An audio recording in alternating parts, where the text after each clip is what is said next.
Zoe, one thing I've been pondering is why our greatest strengths are sometimes also our greatest weaknesses.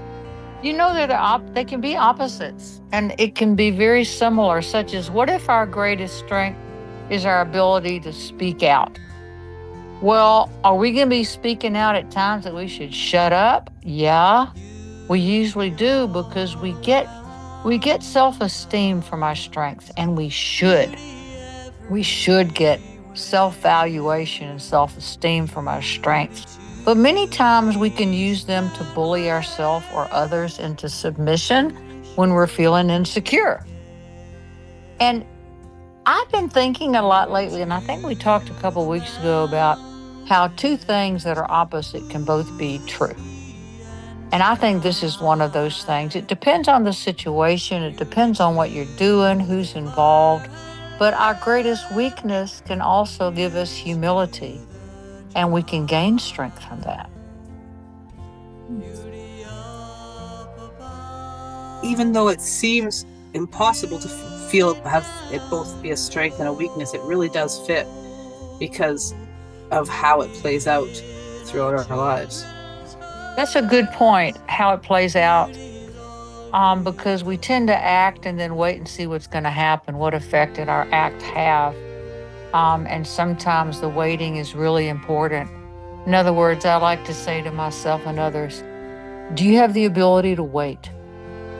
Zoli, can you just sit and wait? And this is something that we learn in school when we're younger, the ability to be reticent and to wait. And that can be a strength or it can be a weakness also, should you be acting instead of waiting. So it's a very theosophical problem. We get into the philosophy of it, but I think it all comes down to what are we trying to affect in the world? What are we trying to accomplish?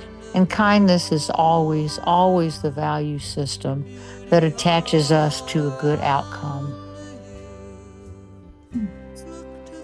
That's important to remember. That kindness aspect of it is really easy to get lost in the minutiae of life and the just trying to survive. Correct. The minutiae of life are what build up into a big snowball. You know, when we all do it, we ignore things. We're busy.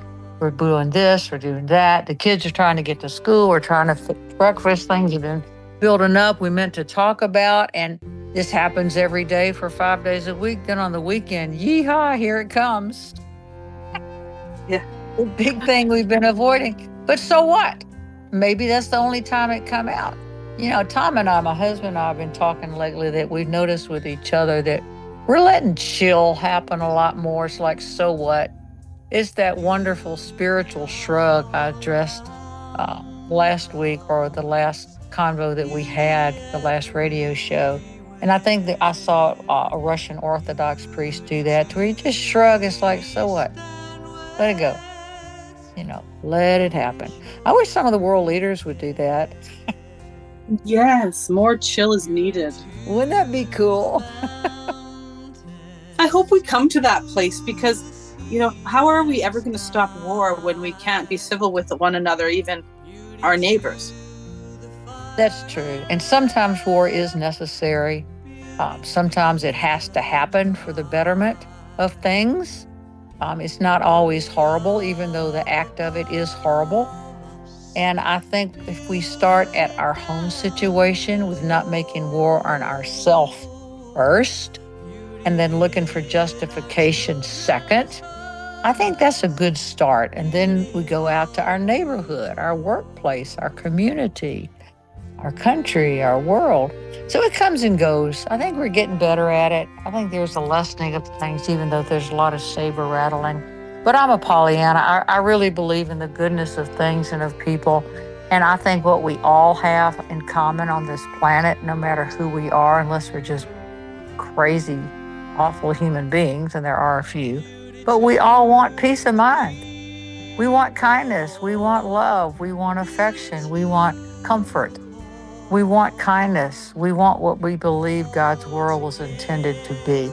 And I'm telling you, it's coming. It is. We got a couple weird years coming up. So what?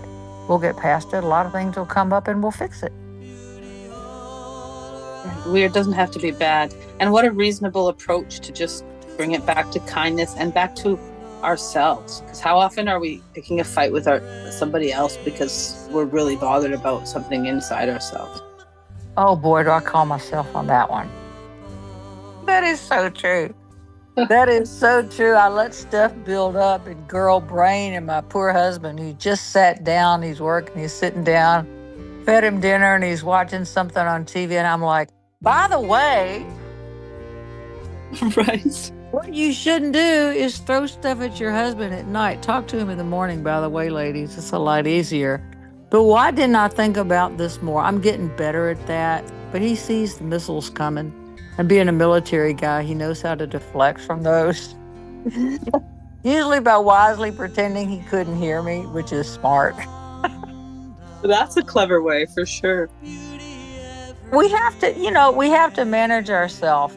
It's this thing I like to say.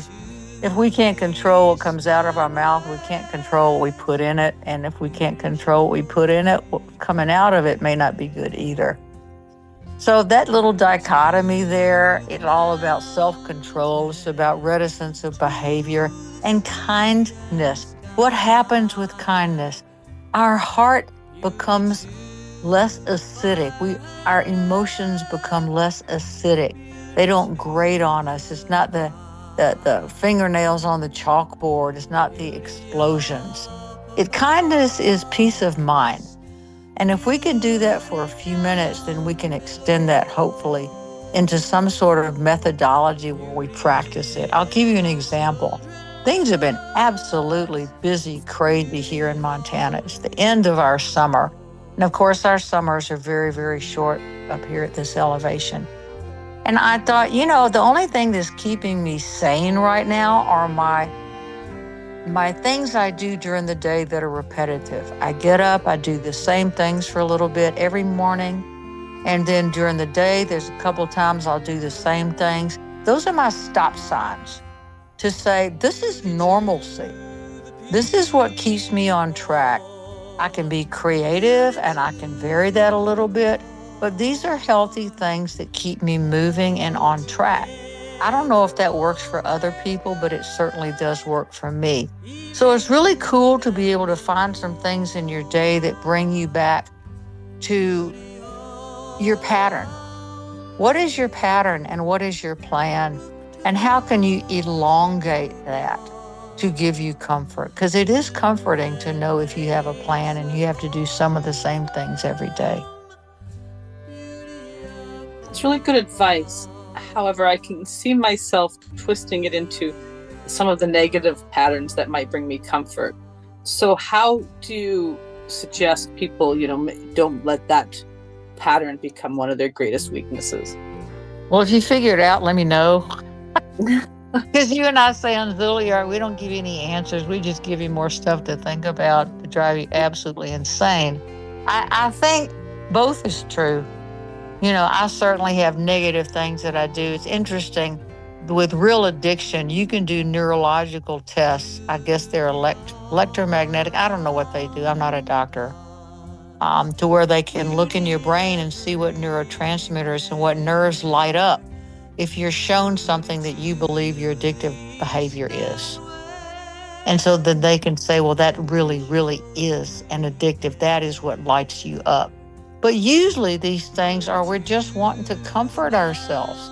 And we can turn anything negative. I mean, it's just human nature because we stress over and fight ourselves. If I'm going through a hard time, which I was last week, I told my practitioner, my body code practitioner, I said, let's not try to take this away from me. Let's find out why I'm stressing over this. Why am I resisting the situation? Why am I resisting the stress? Because the stress is what's going to make me grow.